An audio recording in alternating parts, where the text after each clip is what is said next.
কিন্তু বাড়িতে যেয়ে পরে সব ভুলে যায়। আবার কালকে এসে যখন ক্লাসে বসি বলে দিতে হয়, বলে দিলে একটু সহজ লাগে, 2-4টা করি আবার আটকে যায়। কিন্তু এই ভুলগুলোকে যদি আমরা দীর্ঘদিন ধরে মনের মধ্যে পুষে রাখি তাহলে তো প্রবলেমটা হতেই থাকবে। এই প্রবলেমগুলো দূর করা দরকার। ন্যারেশন চেঞ্জে একটা জিনিস জানা দরকার যে পরিবর্তন কোনগুলো হয়। এই পরিবর্তনকে আমরা ইংলিশে কি বলি? চেঞ্জ, তাই তো? চেঞ্জ। আর আমাদের পার্টটার নামও কিন্তু চেঞ্জ, ন্যারেশন চেঞ্জ। ন্যারেশন চেঞ্জের ক্ষেত্রে পরিবর্তন হয় প্রথম প্রোনাউন। প্রোনাউন জানি তো, নামের পরিবর্তে যে শব্দ বসে তাকে আমরা প্রোনাউন বলি। প্রোনাউনের পরে যেটা সবচেয়ে বেশি প্রয়োজন সেটা হলো টেন্স। টেন্স জানি তো, টেন্স অর্থাৎ সময় বা কাল। ইংলিশ গ্রামারে আমরা মূলত 3 প্রকার টেন্স পেয়ে থাকি: প্রেজেন্ট, পাস্ট আর ফিউচার। আর এই প্রত্যেক প্রকার টেন্সের 4টা করে ভাগ থাকে: ইনডেফিনাইট, কন্টিনিউয়াস, পারফেক্ট আর পারফেক্ট কন্টিনিউয়াস। যদি প্রেজেন্ট টেন্সের বলি তাও 4টা ভাগ পাবো: present indefinite, present continuous, present perfect আর প্রেজেন্ট পারফেক্ট কন্টিনিউয়াস। পাস্টের ক্ষেত্রে past indefinite, past continuous, past perfect আর পাস্ট পারফেক্ট কন্টিনিউয়াস। ফিউচারের ক্ষেত্রে future indefinite, future perfect future continuous, future perfect আর ফিউচার পারফেক্ট কন্টিনিউয়াস। এটা টেন্সটা গেল। টেন্সের পরে যে পার্টটা আছে সেটা হলো টাইম, TIME। এগুলো আমরা শুরুতে লিখেছিলাম, দিস থাকলে দ্যাট হয়, নাও থাকলে দেন হয়, টুমরো থাকলে দা নেক্সট ডে হয়, ইয়েস্টারডে থাকলে দা প্রিভিয়াস ডে হয়। এগুলো টাইম। আরেকটা কি? আরেকটা হচ্ছে প্লেস, PLACE, প্লেস। হেয়ার থাকলে দেয়ার হয়, এগুলো আমরা করেছি।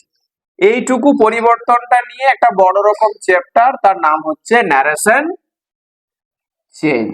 এতে ভয় পাওয়ার কিছু নেই। প্রথমত আমি সেন্টেন্সটা এখানে মডিফাই করে দিয়েছি, পার্টিকুলার ভাবে অ্যাসার্টিভ সেন্টেন্স লিখেছি। এই অ্যাসার্টিভ সেন্টেন্সের গঠনটা একটু সংক্ষেপে বলে দিই: সাবজেক্ট, ভার্ব আর অবজেক্ট। এর বাইরে কিছু থাকে কি? না। আর আমাদের ইংলিশের ক্ষেত্রে বাক্য লিখতে গেলেও সে একই ফরম্যাট ইউজ করতে হয়, সাবজেক্ট, ভার্ব আর অবজেক্ট। এবার এগুলোর একটু পরিবর্তন আমাদেরকে করতে হয়, সেটাই হচ্ছে ন্যারেশন চেঞ্জ। যেমন প্রথম বাক্য এখানে যেমন দেওয়া আছে কি, I will call you in the evening, said the girl. আশ্চর্য হওয়ার কিছু নেই, ন্যারেশন চেঞ্জের ক্ষেত্রে পার্ট দুটো বলেছিলাম, একটা হচ্ছে রিপোর্টেড স্পিচ, আর একটা হচ্ছে রিপোর্টিং ভার্ব।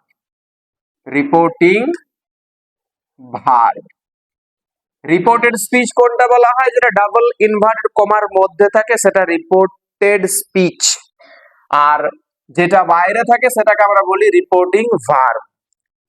এই রিপোর্টেড স্পিচ কিন্তু আগে উল্লেখ করা থাকতে পারে, যেমনটা এখানে আছে, তারপরে কিন্তু রিপোর্টিং ভার্বের স্পিচটা থাকতে পারে। কিন্তু যখন আমরা ন্যারেশনটা চেঞ্জ করব তখন ওই রিপোর্টিং ভার্বের জায়গাটা আমাদেরকে আগে লিখতে হয়। তাহলে আমরা এখান থেকে শুরু করব। আমরা জানি যে এখানে সেড আছে ভার্ব, আর এখানে দা গার্লটা আছে সাবজেক্ট। আমরা কি ভার্ব দিয়ে শুরু করতে পারবো? না, আমরা সাবজেক্ট দিয়ে শুরু করবো। তাই সাবজেক্টটা আগে লিখবো, দা গার্ল। এবার অ্যাসার্টিভ সেন্টেন্সে বলা আছে সেড টু থাকলে কি হয়? টোল্ড হয়। এখানে তো সেড টু নেই, তাহলে কি টোল্ড করতে পারবো? না, যেমন আছে তেমনই লিখবো, SAID, সেড। লিঙ্কার অ্যাসার্টিভ সেন্টেন্সে কি? That, THAT। ক্লিয়ার? এবার দেখি কি আছে, আই আছে, আইটা প্রোনাউন। আইটা কে? এটা বুঝতে পারবো যে ব্যক্তিটা কথা বলছে তার অনুপাতে। মেয়েটা বলেছে যে আমি তোমাকে সন্ধ্যাবেলায় কল করব, এই ক্ষেত্রে আমরা কি, যে আইটা হচ্ছে মেয়েটা, তাহলে সেই ক্ষেত্রে মেয়ের জন্য আমরা প্রোনাউনটা কি ইউজ করি? ইংলিশ গ্রামারে সি ইউজ করি, সি। খেয়াল রাখবো টেন্সের ব্যাপারটা, তাহলে প্রোনাউনটা চেঞ্জ হলো। এবার টেন্সের জায়গা আছে। টেন্সের ক্ষেত্রে যদি আমরা দেখতে পাই বাক্যের মধ্যে মোডাল ভার্ব ইউজ করা আছে, যেমন can, could, may, might, shall, should, will, would, basically আমরা 8টা পেয়ে থাকি।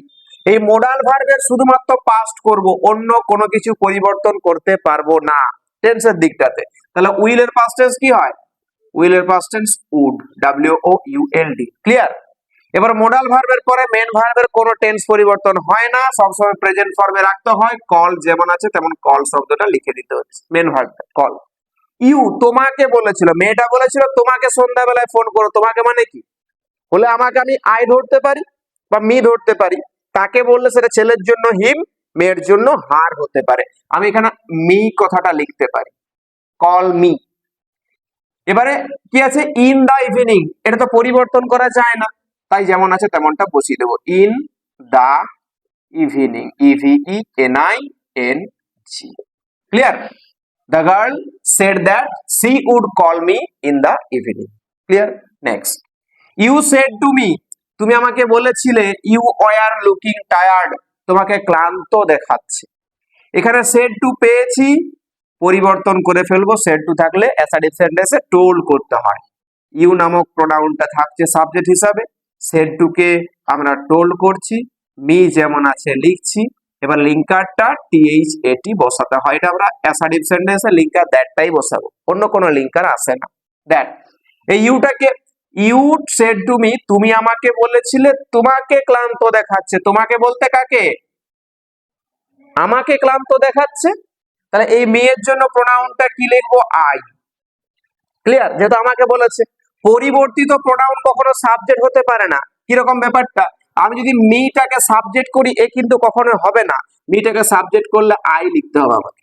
যদি আমার হিম থাকে, হিমটা পরিবর্তিত প্রোনাউন, একে কিন্তু আমরা সাবজেক্টের জায়গায় বসাতে পারবো না, এটা ঘুরিয়ে নিয়ে আসে আমার কি করতে হবে, হি লিখতে হবে। যদি থাকে পরিবর্তিত প্রোনাউন হার, তাহলে আমাকে কি লিখতে হবে, সি লিখতে হবে। যদি থাকে ইউএস আস, তাহলে পরিবর্তিত প্রোনাউন সাবজেক্ট হবে না, আমাকে লিখতে হবে কি, ডাব্লিউই উই। যদি থাকে THEM, আমাকে ঘুরিয়ে লিখতে হবে THEY। মনে রাখবো এটা, যে পরিবর্তিত প্রোনাউন কখনো সাবজেক্টের জায়গায় বসতে পারে না, তাই আমি এখানে মেয়ের পরিবর্তে কি লিখছি, আই। ঠিক আছে? এবার দেখি টেন্স। ওয়ার লুকিং কোন tense, past continuous. Past continuous থাকলে পাস্ট পারফেক্ট কন্টিনিউয়াসে ট্রান্সফার হয়।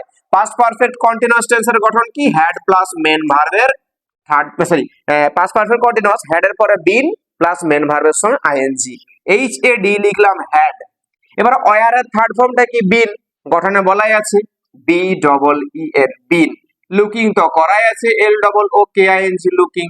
আর লাস্টে অ্যাডজেক্টিভটা অবজেক্ট হিসাবে TIRED। উত্তরটা কি পেলাম, you told me that I had been looking tired. Next number 3, the boy said, ছেলেটি বলেছিল, I am afraid of the dark, আমি অন্ধকারে ভয় পাই। ছেলেটা বলেছিল আমি অন্ধকারে ভয় পাই, এখানে সেড টু পাচ্ছি না, শুধুমাত্র সেড পেয়েছি, ওটাই রেখে দেব। দা বয় সেড, লিঙ্কার হিসাবে কি আসছে, THAT, দ্যাট। আইটাকে যে বলেছে সে, এই আইটা হচ্ছে দা বয়, তাহলে দা বয়ের ক্ষেত্রে আমরা প্রোনাউনটা কি লিখবো, হি। হি এর ক্ষেত্রে এবারে অ্যাম অ্যাফ্রেড বলেছে, অ্যামটা কোন টেন্স, অ্যামটা প্রেজেন্ট টেন্স, তাহলে অ্যাম এর পাস্ট ফর্ম কি, সিঙ্গুলারে ওয়াজ। ওয়াজ অ্যাফ্রেড অফ, যেমন লেখা আছে AFRAID, afraid of the dark, DARK। তাহলে the boy said that he was afraid of the dark, ছেলেটি বলেছিল যে সে অন্ধকারে ভয় পায়।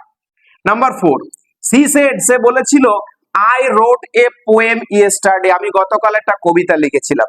এখানে সেড আছে, পরিবর্তন করতে পারবো না, যেমন আছে তেমনটা লিখবো, CSAID, সেড। লিঙ্কার হিসাবে দ্যাট ইউজ করব। আচ্ছা, আইটাকে যে বলছে সে, আইটার জায়গায় আমরা লিখবো SHEC। রোডটা কোন tense, past indefinite tense. Past indefinite থাকলে পাস্ট পারফেক্ট হয়, পাস্ট পারফেক্ট মানে HAD, হ্যাড প্লাস ওই মেন ভার্বটা থার্ড ফর্ম, তার write, wrote, written, WRITTEN, written, a poem লিখলাম। এবার টাইম আছে, ইয়েস্টারডে, ইয়েস্টারডে থাকলে কি করতে হয়, the previous day, the previous, PREVIOUS, previous day, DAY। বাস, উত্তর complete. Next number 5, I said, আমি বলেছিলাম, we were studying for the exam, আমরা পরীক্ষার জন্য পড়াশুনো করছি। তাহলে এখানে আই যেমন আছে লিখবো, সেড তেমনি ভাবে লিখবো, লিঙ্কারটা দ্যাট বসাবো। এবার পরিবর্তনে যাব, আই সেড আমি বলেছিলাম, উই ওয়ার, উইটা কোন পারসন, আমি আমরা উত্তম পুরুষ অর্থাৎ ফার্স্ট পারসন, এখানে উইটা পরিবর্তন হবে না, যেহেতু আমি নিযুক্ত আছি উইটা পরিবর্তন হবে না, উইটা উই থেকে যাবে। এবার ওয়ার স্টাডিং কোন tense, past continuous tense, past continuous থাকলে পাস্ট পারফেক্ট কন্টিনিউয়াস, একটু আগে একটা করলাম। তাহলে এখানে লিখবো কি, had B double E N been STUDYING studying for the exam EXAM exam. Next number 6, they said তারা বলেছিল we could hear the sound clearly, আমরা শব্দটা স্পষ্টভাবে শুনতে পাই। সেড আছে, পরিবর্তন করতে পারবো না, সেড টু থাকলে পরিবর্তন করবো। তাহলে লিখতে শুরু করি, দে সেড, লিঙ্কার হিসাবে দ্যাট বসাবো। আচ্ছা, উই মানে আমরা, কারা বলছে, তাহারা বলেছিল, তাহলে উইটাকে তাহারা, তাহলে উই এর পরিবর্তে THEY দেট। কুড মোডাল ভার্ব পাস্ট টেন্সে আছে, আর আমরা পাস্ট করতে পারবো না, যেমন কুড আছে তেমনটাই বসাবো কুড। আর মোডাল ভার্বের পরে তো মেন ভার্বের কোনো টেন্স পরিবর্তন হয় কি না, তাহলে হিয়ার যেমন আছে তেমন হিয়ারে থেকে যাবে। The sound SOUND sound clearly CLEARLY clearly. তাহলে উত্তরটি কি দাঁড়ালো, যে they said that they could hear the sound clearly. Last one, number 7, she said সে বলেছিল he reads the newspaper every morning, সে প্রতিদিন সকালবেলায় খবরের কাগজ পড়ে।